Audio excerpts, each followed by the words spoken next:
안녕하세요. 자, 오늘 고생 많으셨습니다. 우리 시험이 이제 오늘 12차 다음 주 하고 이제 그 다음 주에 이제 시험을 보죠.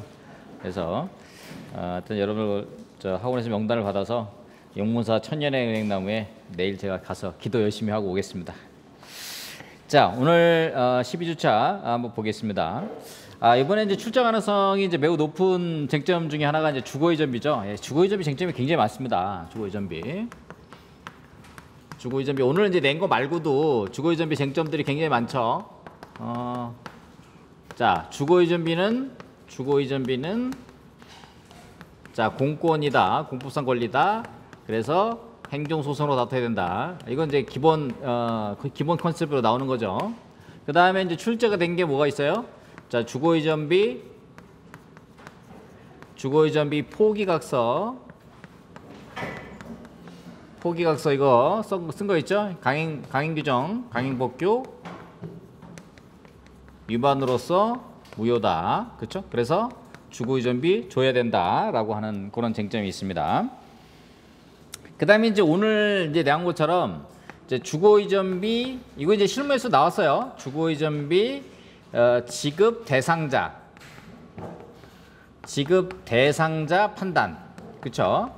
이게 쉬운 문제인 듯 하면서 쟁점이 숨어 있는 게 있어요. 오늘 근린생활시설에서 아마 여러분들 근린생활시설이 안 된다 무조건 그랬을 거예요. 그렇죠? 그렇게 쓰면 안 돼. 판례가 근린생활시설이라 하더라도 이게 주거용의로 현황으로 이용되는 경우에는 전입을 하고 그런 경우는 지급할 수 있다. 다만 이것이 주거용이 아닌데 생활시설임에도 불구하고 불법 용도 변경해가지고 요거를 사용했다 이러면 이제 대상이 되지 않는다. 뭐 이런 식의 포인트 적어주실 필요가 있겠고, 그 다음에 이제 무상임대차 이런 것도 있어요. 자, 그 다음에 요게 또 이제 주거이전비 불복 방법에 관해서, 그쵸?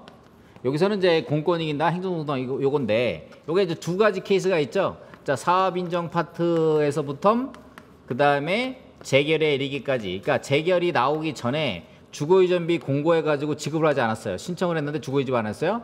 그래서 이거는 공법상 당사자 소송으로 다툴 수 있다. 요 컨셉 있죠.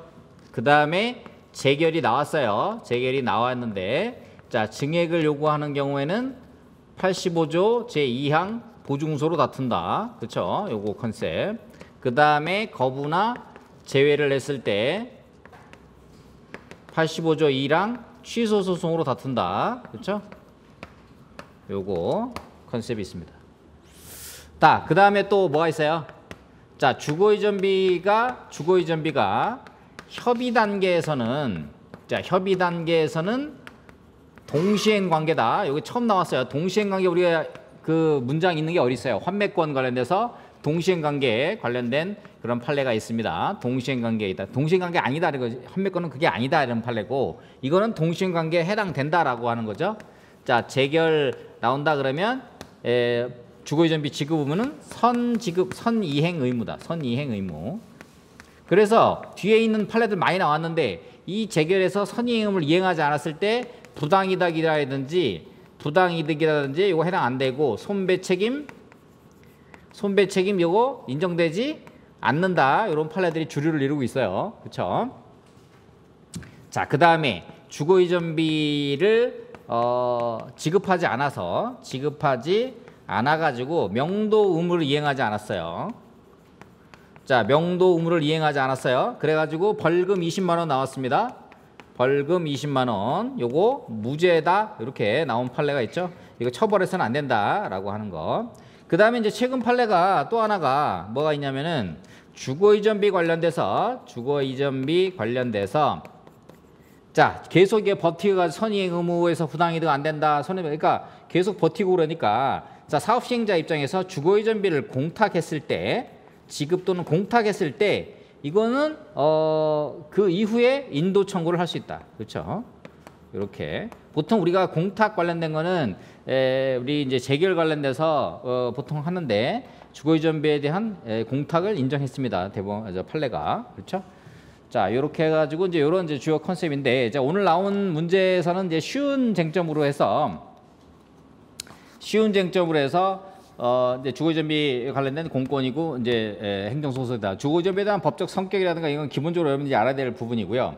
자, 1층 세입자, 주거의존비 대상자, 포기각서 이건 뭐 당연히 여러분이 꼭 알아야 되는 부분이고, 주거의존비 요번에 이제 지급 대상자 관련된 부분이 있었어요. 자, 그래서 1층 세입자 병, 2층 소유자 갑, 그 다음에 별채 무상 세입자 정 이렇게 돼 있는데, 여기서 근린생활시설 이렇게 돼 있어요. 1층 근린생활시설 세입자 병이 살고 있고, 이상하다. 근린생활시설 왜 살고 있지? 그래서 이런 걸로 의문을 한번 해서 이런 걸로 이제 가정적 문제에 그런 걸로 잡을 잘 쓰실 필요가 있겠습니다. 그래서 이걸 쓸 때 먼저 주거의존비의 취지. 자, 주거의존비는 해당 공익사업지구 안에서 거주하는 주로 이제 세입자죠. 거주자들의 조기이주를 장려하여 사업 추진을 원활하게 하려는 정책적인 목적과 주거 이전으로 인하여 특별한 어려움을 겪게 될 세입자들을 대상으로 하는 사회 보장적 차원에서 지급되는 금원의 성격으로서 생활보상의 일환이다. 자, 그래서 생활보상의 일환으로서 이주 대책하고 주거 이전이 있는데, 이주 대책은 재결의 대상이 되지 않는데 주거의존비는 재결의 대상이 되는데 재결 전추지를 채택하고 있지는 않습니다. 그런 특징이 좀 있고요. 재결을 요할 때 재결을 하는 거지 재결 전추지를 채택하고 있지는 않다. 주거의존비 왜? 생활보상이니까.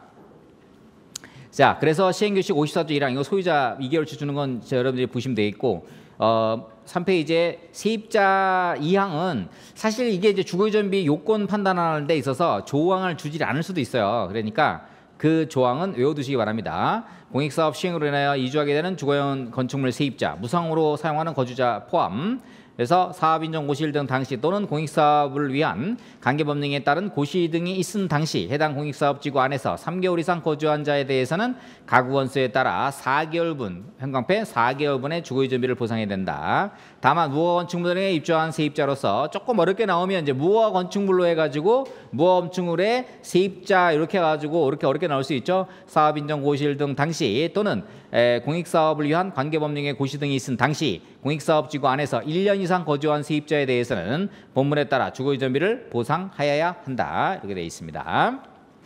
최근에 그 산정에 관련된 규정 내용이 좀 개정이 된 바가 있습니다. 사항 내용 뭐 참고적으로 보시고요.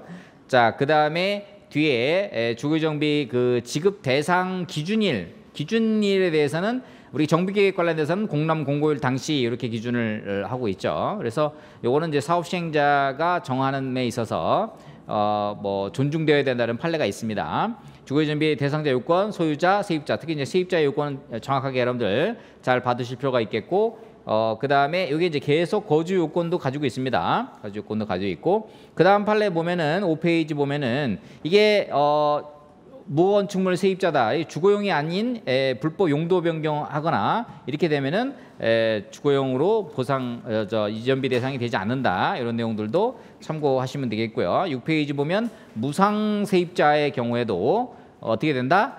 주거이전비 대상이 된다. 이렇게 보고 있고요.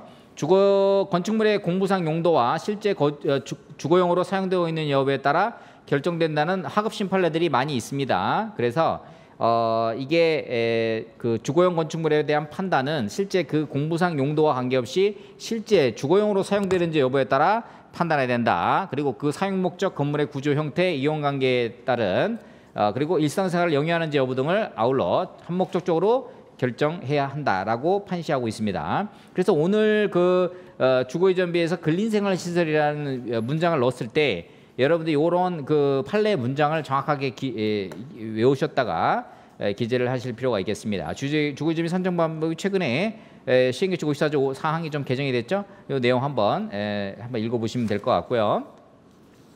자, 그 다음에 주거이전비 그 어떻게 돼요? 8페이지 보면은 보상 청구권은 공법상 권리고 행정소송에 의해야 된다. 이거 외에도 주거이전비 포기각서는 강행규정 위반으로서 무효다. 그래서 시행규칙 54조 2항은 강행규정이다. 자, 소유자 갑 근린생활시설 병, 그렇죠? 소유자는 제외하는 내용이 없습니다. 소유자가 거기 살고 있으면은 소유자도 주거이전비 대상이 됩니다. 그죠? 그다음에 이제 세입자가 근린생활시설에 있다. 그러면 이게 요 문장이 그래 들어가야 돼요. 주거용 건축물의 의미는 대장상 용도에 국한되는 것이 아니라 실제 주거용으로 사용하는지, 사용 목적, 건물의 구조, 형태, 이용관계, 일상생활을 영위하는지를 아울러 종합적으로 판단해야 된다. 그래서 1층 근린생활분도 세입자가 주거용으로 실제 사용하고 있는 것이 맞다 하면 이 사람도 어떻게 돼요?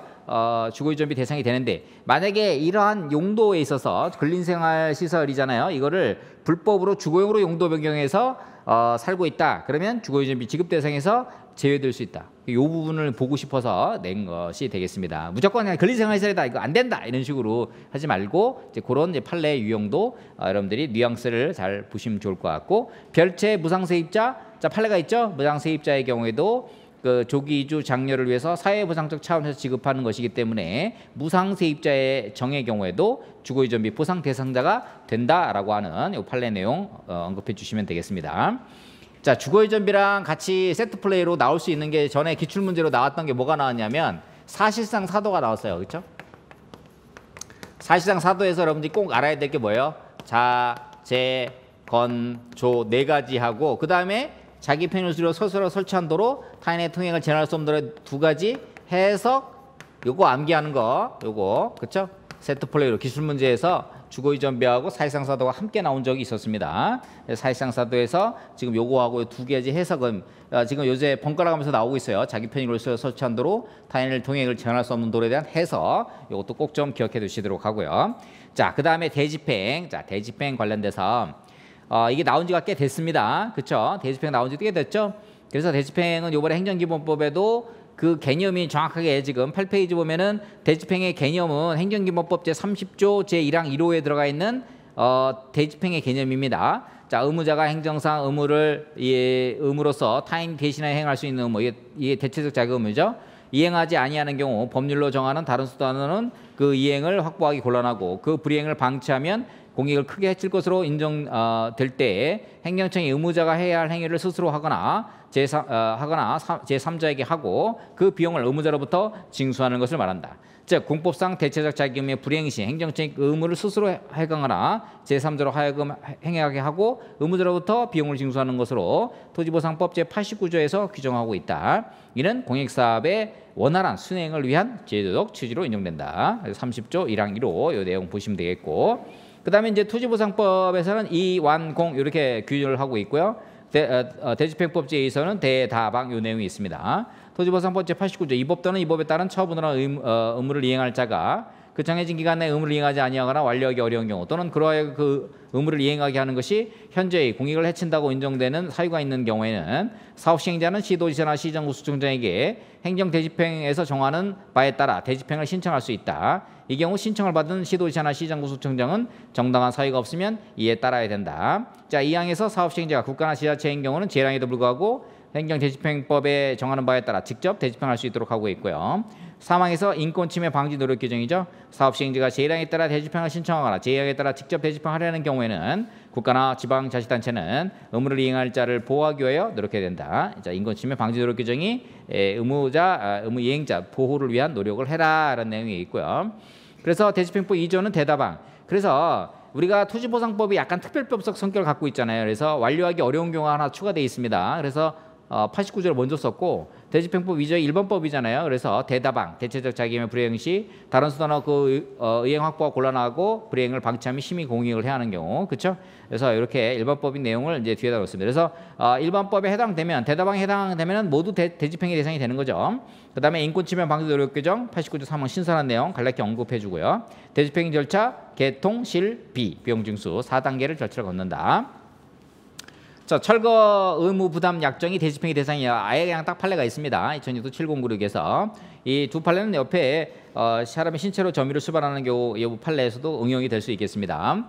자, 대집행법상의 대집행의 대상이 되는 10페이지 판례 2006도 7096, 눈 감고도 외울 정도로 완벽하게 외워두시기 바랍니다. 대상이 되는 대체적 자기 의무는 공법상 의무해야 할 것인데, 그 공투법, 지금 토지보상법이죠. 토지법에 따른 토지 등의 협의 취득은 협의 취득을 했어요. 16조에 따라서 공공사업에 필요한 토지 등을 그 소유자와의 협의에 의하여 취득하는 것으로서 공공기관이 사경지에 주체로 수행하는 사법상 매매 내지 사법상 계약의 실질을 가지는 것이므로 그 협의 취득 시 건물 소유자가 매매 대상 건물에 대한 철거 의무를 부담하겠다는 취지의 약정을 하였다 하더라도 이러한 철거 의무는 공법상 의무가 될 수 없고 이 경우에도 행정대집행법을 준용하여 대집행을 허용하는 별도의 규정이 없는 한 이와 같은 철거 의무는 행정대집행에 의한 대집행의 대상이 되지 않는다. 두 번째 판결로에서 공투법, 토지보상법이죠. 의한 협의 취득 시 건물 소유자가 협의 취득 대상 건물에 대하여 약정한 철거 의무는 공법상 의무가 아닐 뿐만 아니라 토지보상법 제89조에서 정한 행정대집행법의 대상이 되는 이 법 또는 이 법에 의한 처분으로 인한 의무에도 해당하지 아니하므로 위 철거 의무에 대한 강제적 이행은 행정대집행법상 대집행의 방법으로 실현할 수 없다. 이렇게 정확하게 좀 이런 기억을 해두시고요. 사람이 신체로 점유를 수반하는 경우는 뭐 어떻게 얘기했냐? 대집행의 대상이 되는 거냐? 이거에 대해서. 자, 그러면은 토지 인도 거부 시에 대집행에 대해서는 긍정하는 견해, 부정하는 견해가 있습니다. 자, 긍정하는 견해는 김동희 교수님 89조를 목적론적, 합리적으로 해석해서 소유자가 명도를 이행하지 않은 경우에 어떻게 돼요? 명도한 것처럼 해가지고 그쵸? 실력을 배제해서 하는 것이 맞다라고 주장하는 거고요. 다수 견해는 부정하는 견해를 가지고 있습니다. 안 그래도 지금 열받아 죽겠는데 지금 이거 사람의 신체에 끌려내가지고 막 하는 것은 직접 강제에 해당하지 대집행의 대상이 되지 않는다.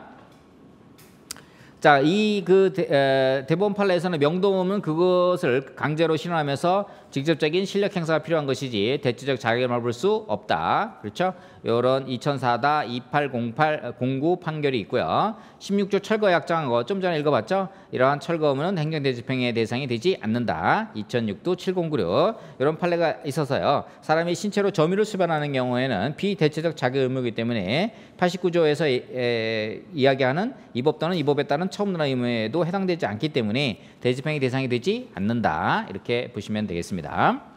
자, 그다음에 이제 처분 사유 추가 변경이 꽤 나온 지 됐습니다. 27회인가요? 그 이후에 한번 나오고 최근에는 좀 안 나왔는데 우리 처분 사유 추가 변경이 나오면 항상 여러분들이 기억해야 될 거, 그렇죠? 첫 추변 나오면 기억해야 될 거 어떻게 돼요? 기사동 사시행 이거 꼭 기억해 두시기 바랍니다. 점수 주려고 내는 거죠. 처분사유 추가 변경. 소송 도중에 공격 방어 방법을 바꾸는 것입니다. 그래서 긍정하는 견해, 부정하는 견해, 그렇죠? 우리 판례 이제 제한적 긍정설이 있는데 언제 기본적 사실관계의 동일성이 인정되는 경우에 기본적 사실관계의 동일성이 인정돼야 되는 거죠. 인정되는 경우에. 그래서 세 가지 케이스입니다. 자, 법률적 평가 이전에 사회적 사실관계의 동일성, 사회적 사실관계의 동일성. 그래서 시간적, 장소적 근접성.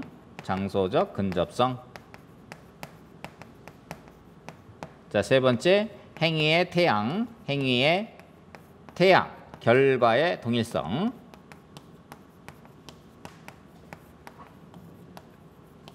자, 이렇게 해서 사시행, 기사동 사시행 요 세 가지 요건을 충족했을 때 처분사유 추가 변경이 인정되는 것이고, 만약에 세 가지 요건을 충족하지 못한다 그러면은 처분 변경으로 인한, 그쵸? 처분 변경으로 인한